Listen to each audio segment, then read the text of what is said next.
Tonight, thousands of families in Denver are wondering how they're going to handle having their kids learning from home for nearly the first 2 months of the school year.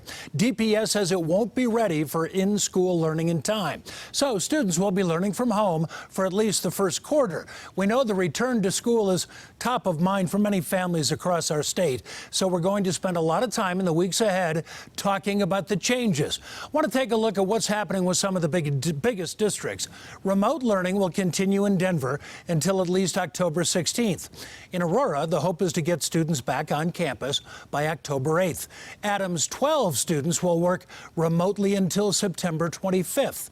Other districts want students back in classrooms sooner and will go with a hybrid model. The younger kids in Jefferson County will attend class in person starting September 8th. Jeffco students in grades 6 through 12 will rotate between remote learning and in person. Douglas County will use a similar model starting August 24th. Cherry Creek schools have talked about a hybrid approach, but won't announce the plan until August 6th.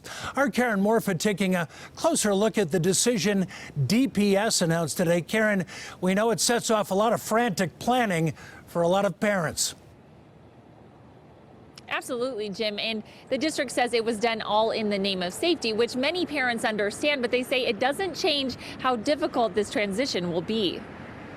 Back to school for Denver public school families means a return to remote learning. To kind of solicit it in that format, I mean, I have no choice but to adapt. John Johnson has a student at East High School and says whether he likes it or not, they'll make the change work. His fear is for those who can't. What extended opportunities will be given to these students that may have struggles, that the parents don't have the resources or the parents don't have the educational background. DPS Superintendent Susanna Cordova says remote learning will last until mid-October, a decision she says was made with all students in mind. One of the hardest parts of planning for the return of school in the middle of a pandemic is keeping equity and safety at the forefront. Cordova says they are working on a plan to get small groups of students identified as high priority back to in-person learning as soon as possible, but that safety is the top priority. We are working closely with our public health partners to build a framework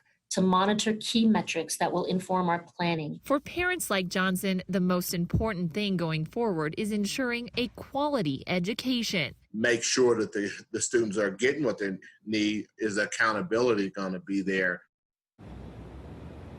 Now, the Denver Teachers Union also weighing in on this decision today in a statement saying, in part, that they support this decision and that extending remote learning allows more time to collaborate around meticulous plans for in-person reopenings later on.